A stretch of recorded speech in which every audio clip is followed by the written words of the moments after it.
Assalamualaikum warahmatullahi wabarakatuh. Halo semua para pemirsa sekalian. Di channel Mantri Luka, di kesempatan hari ini saya akan membahas sebuah kasus yang sedang saya tangani, yaitu kasus pos amputasi luka diabetes mellitus. Di mana amputasi ini sering terjadi ya pada pasien-pasien dengan luka diabetes dikarenakan banyak hal, terutama yaitu terjadi kerusakan pada ujung-ujung jari kaki ataupun terjadi nekrosis yang harusnya memang hal tersebut karena jaringannya sudah mati dan harus diamputasi. Nah, saat ini saya di Pediscare sedang merawat pasien dengan pos amputasi digit 3, 4, dan 5, dan digit 2-nya ini di jari telunjuknya ini sedang mengalami iskemia ataupun mengarahnya nanti akan terjadi nekrosis juga pada akhirnya ya. Dan pasien ini sudah saya rawat selama 2 bulan kurang lebih, dan sekarang ada suatu hal yang mungkin bagi para pemirsa sekalian ataupun rekan sejawat sedang mengalami hal yang sama dengan apa yang saya alami, yaitu di mana pasien ini selama proses perawatan terjadi yang namanya pendarahan. Saya akan ceritakan dengan singkat dan apa sih yang menyebabkan hal tersebut dan resiko yang terjadi ini apa gitu kan. Oke. Karena saya rasa hal ini mungkin dari para pemirsa juga mengalami, maka dari itu saya akan membahasnya di kesempatan kali ini. Oke, saya akan mulai ceritanya. Di mana pasien ini kurang lebih sudah 2 bulan saya rawat, dan setiap datang ke Pediscare, pasien ini pasti ya mengalami yang namanya pendarahan. Dan pendarahannya itu seger sekali ya. Jadi baru saja terjadi. Mungkin dikarenakan apa? Dikarenakan saat naik mobil ataupun saat turun dari mobil itu terjadi tekanan pada jaringan lukanya. Sehingga apa? Sehingga terjadi pendarahan. Nah, selang 3 kali 4 kali terjadi pendarahan, sempat juga saya kaji hal tersebut, mungkin dikarenakan adanya tekanan tulang yang menusuk ke jaringan luka sehingga terjadi pendarahan. Tapi yang perlu diingat ya, kalau memang eh, jaringan luka tadi tertekan oleh tulang, kenapa kok darahnya tidak mudah berhenti ya. Sulit sekali ya untuk terjadi pembukuan pada darah, dan itu sudah berlangsung selama 3-4 kali perawatan, kurang lebih selama 2 minggu ya saya merawat dengan hal yang sama. Nah, dari situ muncullah sebuah masalah ya, di mana memang permasalahan ini harus segera dikaji dan juga harus segera diatasi, di mana setelah terjadi pendarahan selama pulang dan pergi dari tempat perawatan, dan juga selama saya perawatan terjadi pendarahan, dan yang terjadi adalah pasien mengalami permasalahan dan harus masuk rumah sakit karena kondisinya semakin menurun ya, dan akhirnya masuk ke rumah sakit. Nah, setelah dicek dari darah lengkap, dan yang terjadi adalah satu, eritrositnya turun, yang kedua adalah hemoglobinnya turun, dan yang paling parah adalah trombositnya turun sampai 30.000. Nah, hal ini yang akan saya bahas di sini, di mana pasien-pasien dengan diabetes mellitus ya, diabetic foot ulcer yang sedang mengalami luka dan mudah berdarah, ataupun pasien-pasien yang lain seperti pasien kanker ya, ataupun pasien dekubitus dengan kondisi umumnya yang menurun, silakan dihati-hati karena ditakutkannya terjadi yang saya sampaikan tadi, dan ternyata didiagnosis adalah trombositopenia.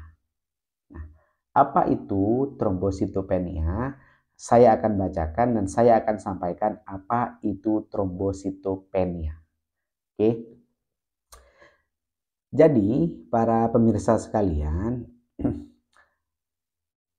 trombositopenia ini merupakan sebuah penyakit di mana kondisi saat jumlah keping darah ataupun trombosit rendah atau di bawah normal, di mana trombosit berperan untuk menghentikan pendarahan saat terjadi luka atau kerusakan di pembuluh darah.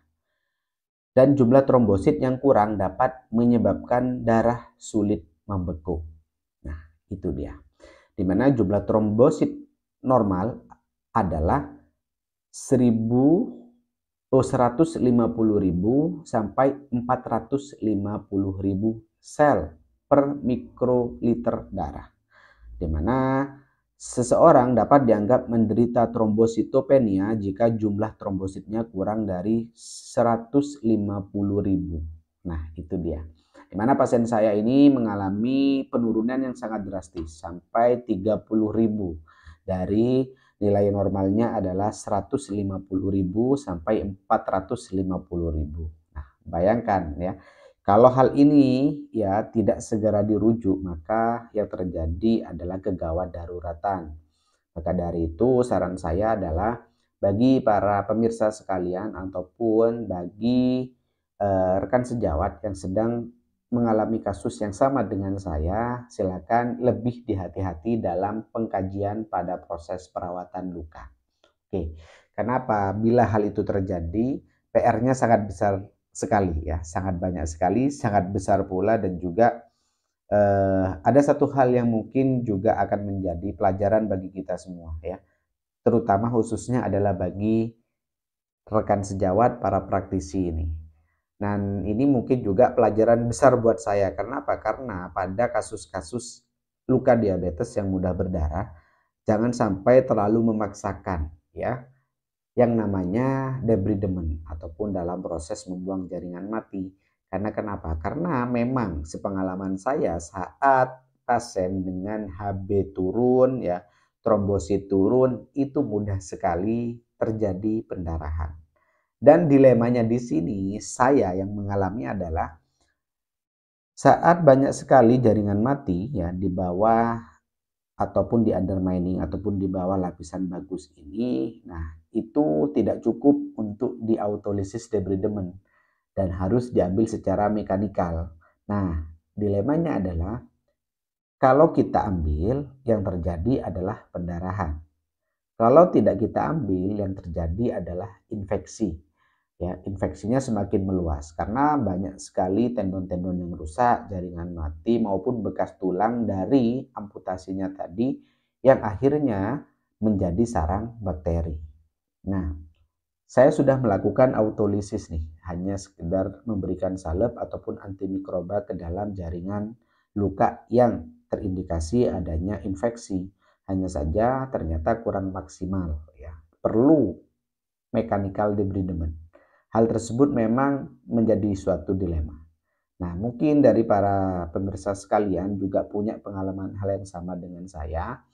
Jadi di sini yang ingin saya sampaikan dan ingin saya tekankan adalah bagi para pemirsa ataupun rekan sejawat yang sedang menangani luka diabetes ataupun luka-luka yang lain yang mudah sekali terjadi pendarahan, jangan dipaksakan melakukan debridement. Cukup kita rawat ya dan juga kita cegah penyebaran infeksi ini dengan menggunakan antimikroba dan sarankan pasien untuk selalu mengkonsumsi nutrisi yang baik agar nantinya apa?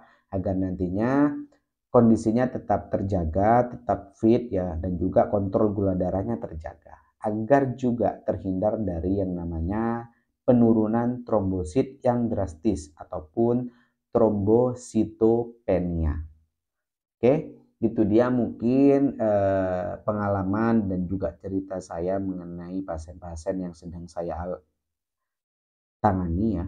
Jadi silakan nantinya semoga dengan video ini kita juga dapat banyak belajar dari kejadian ini dan saya doakan semoga semuanya dalam keadaan sehat walafiat dan juga tetap menjaga kesehatan agar nantinya terhindar dari penyakit.